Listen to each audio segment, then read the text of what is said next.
Half cup তেলের মধ্যে দিয়ে দিয়েছি হাফ কাপ পেঁয়াজ কুচি, 2টা গোলমরিচ, 2টা লবঙ্গ, একটা তেজপাতা। তারপরে ভাজতে থাকবো। ভাজতে ভাজতে লাল হয়ে আসলে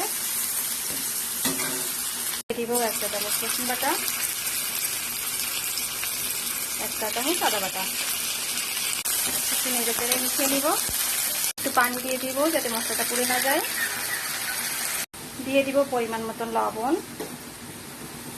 হাফ চা চামচ হলুদের গুঁড়া, 1 চা চামচ শুকনো মরিচ গুঁড়া, 1 চা চামচ জিরা গুঁড়া, 1 চা চামচ ধনিয়া গুঁড়া। তারপর নেড়ে চেড়ে কষিয়ে নিব।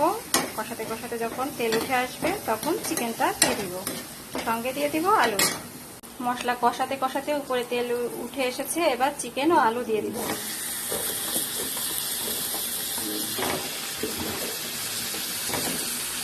চিকেনের সঙ্গে মশলাটা ভালো করে নেড়ে চেড়ে মাখিয়ে কষাতে থাকবো।